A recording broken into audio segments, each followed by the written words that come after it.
Hello friends, today we will discuss the network theory questions which were asked in the GATE 2017 examination for electronics and telecommunication students. Okay, but before discussing the solution, if we analyze the level of the question, then level was very easy actually for network theory questions. One or two transient questions are there, but they are also very easy. But one thing I like to mention here that questions of network theory are very less in number or in marks also as compared to other subjects. Okay, so although only 5 to 6 marks question were there in set 1 and set 2, but they are scoring. Okay, you can score all 5 to 6 marks. Okay, so first we will discuss the set 1 question. Okay, in set 1 question, first question is a positive angular frequency at which the magnitude of the phase difference between voltage V1 and V2 equal pi by 4. Okay, so यहाँ पर क्या दिया है हम लोग को, voltage V1 end voltage V2 के बीच का जो फेज डिफरेंस है that is equal to pi by 4. We need to determine the value of omega. Okay, so हम लोग को यहाँ पर 10 cos omega t AC voltage given है. So we can easily determine V1 and V2. Simple आपका voltage division rule लग जाएगा. अगर मैं नॉर्मली यहां पर वोल्टेज को अगर आरएमएस वैल्यू ले लूं तो 100 upon root 2 into 1 divide by 1 plus here 1 Henry. So we need to convert this inductance value into impedance value. So j omega plus 1. Okay. Similarly V2 will be again 100 by root 2 into this impedance. So 1 plus j omega divided by total impedance 1 plus j omega plus 1. So V1 V2 हम लोग को मिल गया. यहां पर आप एक चीज clearly देख पा रहे होंगे कि इस एम्पलीट्यूड से यहां पर कोई फर्क नहीं पड़ने वाला है, बिकॉज हम लोग को यहां पर एंगल डिटरमाइन करना है बिटवीन V1 एंड V2 के बीच. So V1 upon V2 is 1 upon 1 plus j omega. We can simply divide. Okay, so अगर हम लोग यहां पर एंगल कैलकुलेट करें तो ये एंगल आपको कितना हो जाएगा एक्चुअल में, ये एंगल आपका एक्चुअल में हो जाएगा 10 inverse omega upon 1.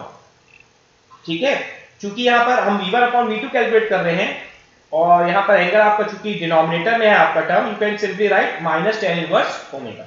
Okay, now और if you want to write V2 अपॉन V1 then it will be 10 inverse omega. Okay, now 10 inverse omega और minus 10 inverse omega anything is equal to pi by 4. Okay, that means omega is 1 radian per second because 10 pi by 4 is 1 only. Okay, simple question. Omega is equal to 1 radian. Okay, next question. इस question में आपको क्या mention है, RLC circuit given है आपको. Simple आपको again AC voltage given है and आपको निकालना है the ratio of amplitude of V2 and amplitude of V1. Okay, तो सिंपल यहां पर अगेन आपका एसी एनालिसिस है. सपोज करो मैं पहले V2 कैलकुलेट करता हूं. So V2 कितना हो जाएगा, this voltage multiplied by this impedance divided by total impedance. So this impedance कितना होगा आपका 5 plus C का कितना होता है 1 upon j omega C. C कितना है 1 by 36. ओमेगा कितना है आपका यहाँ पर 3 है omega. So 1 upon j omega C कितना हो जाएगा 12 upon j. So 5 plus 12 upon j divided by total 5 plus 12 upon j plus 4 plus 3j. क्यों, L आपका 1 है और ओमेगा आपका 3 है तो 4 plus 3j. Now 5 plus 12 upon j. सो j को अगर ऊपर ले जाए तो कितना हो जाएगा माइनस 12j. टोटल इसको अगर ऐड कर दे कितना आ जाएगा 9 माइनस 9 से. Okay, now similarly V1 this voltage multiplied by this impedance divide by total impedance. So 4 plus 3j divide by 9 minus 9j. We need to determine V2 by V1 amplitude. So V2 by V1 5 minus 12j divided by 4 plus 3j. Simply we can determine the amplitude. Mod आता है ना complex number का under root 5 square plus 12 square divided by under root 4 square plus 3 square, 2.6 will be the answer. Okay. Now, next question. In this question, V in T is given to you. Okay. And क्या बोला है आपको? The time at which current I in the circuit will reach the value of 2 ampere. Means हम लोगों को यहां पर time calculate करना है. करंट I आपको गिवन है 2 ampere. Okay. Now this is simply a transient type question actually, because t less than 0 पे v एंड t क्या है आपका? 0 है. Suppose I take t is equal to 0 minus, तो इस केस में आपका जो I0 माइनस है वो क्या हो जाएगा? 0 एम्पियर, बिकॉज यहां पर कोई सप्लाई नहीं होगी. तो जो इंडक्टर 2 हेनरी है हमारा, उसके अक्रॉस जो करंट होगा वो कितना हो जाएगा? 0 एम्पियर. ऑल्दो यहां पर हमें दोनों इंडक्टर दिए हुए हैं और दोनों इंडक्टर के अक्रॉस ही करंट 0 एम्पियर होगा, बट चूंकि हमें वैल्यू I 2 एम्पियर दी है, इसलिए हम लोग I जो कि 2 हेनरी के अक्रॉस क्रॉस हो रहा है उसको हम लोग कंसीडर कर रहे हैं. So I0 minus is equal to 0 ampere. Now at t is equal to infinity, because we need to determine the current across inductor. After that we will equate the value equal to 2 so that we can determine the time. Okay, so at t is equal to infinity, your inductor will be short circuited, V in T will be applied, which is equal to 15 volt. So here both inductor will be short circuited, na? So you will get the current for both the inductor, okay, combined current. So you named as IL infinity. कितना हो जाएगा? 15 upon 1, 15 ampere. But you need to determine I, not IL. Okay, so I infinity will be, you can simply apply the current division rule. Your IL will be the combination of both the currents across 1 Henry and 2 Henry. But you need to determine the current across 2 Henry. So कितना हो जाएगा? IL into 1 upon 1 plus 2 कितना आ जाएगा आपका? 5 ampere. Okay, so if we now determine the current across 2 Henry, this is your source full circuit, na? So for source full circuit, the formula is I0 minus minus I infinity e की power minus t by tau. Tau is what? Time constant.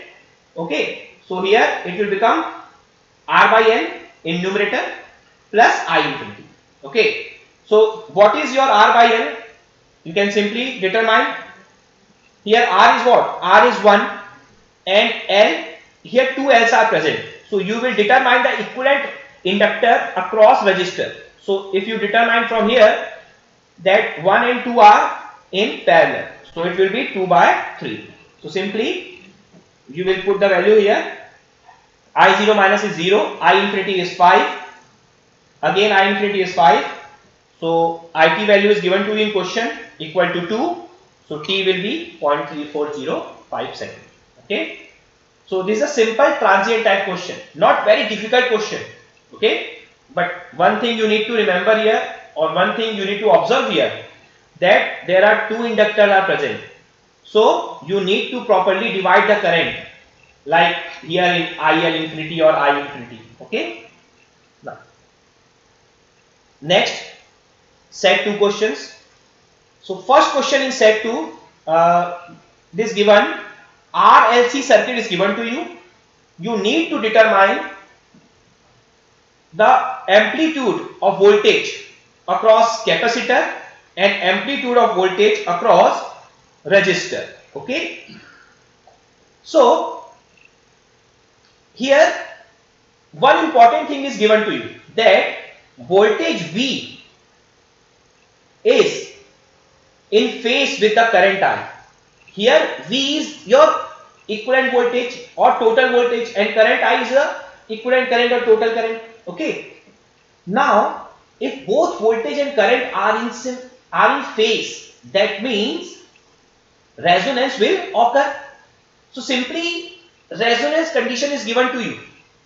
It is not directly mentioned, but indirectly it is indicated that resonance will occur in the circuit. Okay, so if resonance occur, then quality factor, what is the formula for quality factor? Quality factor is amplitude of voltage across capacitor or energy element, inductor or capacitor, anything, okay, and divide by amplitude of voltage across resistor. So quality factor you need to determine here, or simply for RLC circuit, quality factor formula is 1 by R under root L by C. You can simply put the value, you will get the answer 0.2. So it is also a very simple question. Okay. Now, next question. It is a analysis type of question. You need to take values and you need to calculate the equivalent resistance in different cases. What is the question then? Question is, three values of resistance is given to you, 10, 5 and 2, and three resistors are given to you, A, B and C.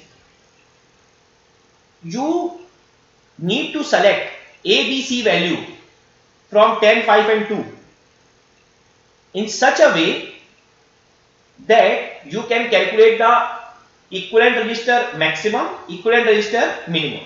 Then you need to find out the ratio. Okay, means आपको 10, 5, 2 में से ही A, B, C select करना है. आप A को 10 दे सकते हो, B को दे सकते हो, C को anything. Then you need to determine the R equivalent. R equivalent किस बेस पे डिटरमाइन करना है हम लोग को? यहां पर आपको मेंशन है कि A in series with the parallel combination of B and C. मतलब B और C आपके पैरेलल में होंगे और A उनके साथ सीरीज में होगा. सो आपको ऐसा वैल्यू सेलेक्ट करनी है A, B, C की कि आपको सबसे मैक्सिमम इक्विवेलेंट रेजिस्टेंस मिले और सबसे मिनिमम इक्विवेलेंट रेजिस्टेंस मिले. एक बात हम लोग को ध्यान रखनी है यहां पर, क्योंकि B और C दोनों ही पैरेलल में हैं, तो अगर आप B की वैल्यू 5 ले रहे हो, C की वैल्यू 2 ले रहे हो, तो ये कॉम्बिनेशन हुआ. आप दूसरा कॉम्बिनेशन ये नहीं ले सकते हो कि B की वैल्यू 2 ले रहे हो एंड C की वैल्यू 5 ले रहे हो, क्योंकि दोनों पैरेलल में हैं. तो अगर आपने 2, 5 ले लिया तो 5, 2 भी सेम है, 5, 2 ले लिया तो 2, 5 भी सेम है. ओके, तो सपोज करो अगर मैंने B को 5 लिया, C को 2 लिया, तो A को क्या लेना पड़ेगा? 10. तो R इक्विवेलेंट क्या हो जाएगा? 5 पैरेलल 2 प्लस 10, तो 11.42 ओम. अब मैंने B को 5 ले चुका हूं, तो B को अब मैंने 5 लिया और C को मैं अब 10 ले रहा हूं. कॉम्बिनेशन चेंज हो गया, 5 10 आ गया. पहले कॉम्बिनेशन 5 2 का था, A क्या हो गया? 2. तो 10 और 5 पैरेलल में प्लस 2 कितना आ गया? 5.33. एक और कॉम्बिनेशन पॉसिबल है यहां पर कि अब मैं 2 10 का कॉम्बिनेशन ले लूं और A को 5 ले दूं, तो आंसर कितना हो जाएगा? 6.66. तो मैं देखना होगा कि आउट ऑफ 3 कॉम्बिनेशन कहां पर मुझे R इक्विवेलेंट मैक्स मिल रहा है और कहां पर मुझे R इक्विवेलेंट मीन मिल रहा है. तो R इक्विवेलेंट मैक्स कहां मिला मुझे? 11.42 पे, और मीन कहां मिला? 5.33 पे, बिकॉज़ 6.67 ग्रेटर है ना 5.33 से, और लेस है कितना आपका? 11.42 से. सो R max divided by R mean कितना हो जाएगा आपका? 2.14. So it will be the correct answer. So it is also a very simple question. Just आपको सीरीज पैरेलल कॉम्बिनेशन दिया हुआ था and you need to determine the R equivalent. That's it. Now, next question is, consider the circuit shown in the figure and you need to determine the Thevenin equivalent resistance. That means simply RTH. Equivalent resistance आपको निकालना है PQ के across. Okay, but एक simple point है यहां पर और एक इंपॉर्टेंट पॉइंट है कि यहां पर आपके इंडिपेंडेंट एंड डिपेंडेंट दोनों सोर्सेस प्रेजेंट है. 3i0 आपका डिपेंडेंट है एंड 10 वोल्ट आपका इंडिपेंडेंट है. तो जब भी डिपेंडेंट सोर्स प्रेजेंट होता है, we can not directly determine the equivalent resistance. We need to take VDC and IDC across P and Q. Okay, and all the independent sources should be turned off. So 10 volt क्या हो जाएगा आपका? Turned off means short circuit, क्योंकि voltage source turned off मतलब zero हो रहा है, मतलब क्या हो रहा है? वो short circuit हो रहा है. Now we need to determine the VDC upon IDC, that will be equivalent to RTH. So अगर आपका यहाँ पर VDC वोल्टेज है तो यहाँ पर भी क्या होगा? VDC होगा. We want to perform nodal analysis ना. सपोज इस नोड पे मैं ले लिया VA. ओके, बट हम यहां एक चीज देख सकते हैं कि VA और VDC जो है उनके बीच में एक वोल्टेज सोर्स कनेक्टेड है. दैट मींस यहां कौन सा कॉन्सेप्ट हो जाएगा? सुपर नोड का. सुपर नोड क्या होता है? अगर दो नोड के बीच में अगर एक वोल्टेज सोर्स कनेक्टेड हो तो क्या कहलाता है वो? Super node. और एक और पॉइंट इंपॉर्टेंट है कि सुपर नोड के साथ पैरेलल में अगर कोई रेजिस्टेंस हो, so we can neglect the effect of that resistance. This is a very important point. This is the supernode, and resistance parallel with supernode will not affect the circuit. Okay, so हम लोग इसको क्या कर देंगे, 1 ओम को neglect. सो supernode का फंडा क्या होता है आपका कि आप सिंपली पहले पूरे सर्किट में उन दो नोड्स को देखो जो जिनके कारण सुपरनोड हो रहा है, और जो बीच का जो वोल्टेज है उन दोनों के, सिर्फ आपको उन तीनों वोल्टेज को ही देखना है. और आपको क्या लगाना है, केवीएल. सपोज करो ऊपर प्लस है नीचे माइनस, सिमिलरली ऊपर प्लस नीचे माइनस. सो क्या होगा, KVL minus वीए minus 3i0 plus VDC. So minus वीए minus 3i0 plus VDC. आप क्लॉकवाइज या एंटी क्लॉकवाइज कहीं भी घूम जाओ. देन आपको क्या करना होता है, वीए और वीडीसी दोनों को एक साथ एक ही इक्वेशन में नोडल एनालिसिस परफॉर्म करना होगा. ओके, सो कितना हो जाएगा वीए में, मैंने करंट के डायरेक्शन जूम कर लिए हैं. So it is outgoing current. Resistance कितना है, 1 ओम. So minus वीए upon 1. ठीक है. सेकंड कितना हो जाएगा आपका, वीडीसी पे अगेन 1 ओम है, सो माइनस वीडीसी अपॉन 1. और वीडीसी पे और कुछ आ रहा है आपका, यस आईडीसी करंट आ रही है, इनकमिंग है तो प्लस आईडीसी. वीए में सिर्फ क्या था आपका, 1 ओम का रेजिस्टेंस ही था, बिकॉज इस रेजिस्टेंस को हम लोग नेग्लेक्ट कर चुके हैं. ओके, सो आपका इक्वेशन हो गया. यहां पर दो इक्वेशन है और 3 अननोन है, हमको एक और इक्वेशन चाहिए होगा. So will easily get one equation, because VDC और आई नॉट आपस में रिलेटेड है. क्या है आपका, I naught is equal to VDC upon 1. Okay, simply यहां दिख रहा है आपको आई नॉट की वैल्यू क्या है, VDC upon resistance 1 ohm. Okay, so by using 3 equation we can now easily solve. कितना आ जाएगा आपका, वीडीसी अपॉन आईडीसी. आरटीएच कितना आ जाएगा, यहां इंपॉर्टेंट है माइनस 1 ओम आ रहा है. नेगेटिव वैल्यू देख के आपको नेगेटिव स्किप नहीं करना है, आपको आंसर पूरा पूरा लिखना है, -1. ओके, क्लियर है point. Now next question, the switch in the circuit shown in the figure was open for a long time. This is a transient question. Okay, set 1 में भी हमने एक क्वेश्चन देखा था ट्रांजिएंट का, सेट 2 में भी आपको एक क्वेश्चन गिवन. आपको क्या डिटरमाइन करना है, current IT at t is equal to 0.5 second. 0.5 we can put after calculation of IT. Okay, so first of all we need to determine the IT. Transient question है, switch आपको given है, क्या बोल रहा है, switch was open for a long time and closed at t is equal to 0. so t is equal to 0 minus पे switch क्या होगा आपका, ओपन होगा. अगर switch ओपन है तो 0 माइनस पे इंडक्टर क्या होता है आपका, शॉर्ट सर्किट. तो आपका IL 0 माइनस कैलकुलेट हो जाएगा. यहां पर कितना हो जाएगा, IL 0 माइनस 5 ओम 5 ओम दोनों पैरेलल में है, कितना आ जाएगा IL 0 minus 5 ampere. But one important thing, आपको IL नहीं निकालना है, आपको IT निकालना है जो कि इंडक्टर के क्रॉस नहीं है. Okay, but for any transient circuit we can determine either current across inductor और वोल्टेज अक्रॉस कैपेसिटर. तो यहां पर हमको इंडक्टर गिवन है, तो we will determine the ILT. After that we can calculate IT. Okay, now for t greater than 0 switch आपका क्या हो जाएगा, क्लोज हो जाएगा. स्विच के क्लोज होते ही एक बहुत बड़ा आपको शॉर्ट सर्किट दिखने लगेगा. इस शॉर्ट सर्किट के कारण ही आपका जो दोनों सर्किट है वो आपका सेपरेट हो जाएगा. Okay, so this side only 10 ampere and 5 ohm, and this side simply RL circuit, and it will become source free RL circuit just because of short circuit. Okay, now here for source free RL circuit ILT will be equal to IL 0 minus e की power minus R by L into T. R by L हम easily determine कर सकते हैं, actually एक ही R है और एक ही L है, तो गिवन ही है आपको. R कितना है 5 ओम, L कितना है 2.5, तो कितना हो जाएगा ये 2 आ जाएगा. ओके, तो IL 0 माइनस कितना गिवन है आपको, आपने ऑलरेडी कैलकुलेट कर रखा है 5 एम्पियर. सो 5 इंटू ई की power minus 5 upon 2.5, that means e की power minus 2t. Okay, now अगर IL कैलकुलेट हो गया तो IT क्या है मेरा, ये शॉर्ट सर्किट है तो ये 5 ओम भी शॉर्ट हो जाएगा, तो IT कितना हो जाएगा आपका 10 ampere. Okay, minus ILT, so 10 minus ILT, but we need to determine IT at t is equal to 0.5. So if you put T is equal to 0.5, we can simply get 8.16 ampere. Okay. Okay. Now that's all for network questions. Questions, as I told you earlier, that were very easy. Okay. Very scoring actually. Okay. If you have any doubt, you can write in the comment section. Okay. Thanks.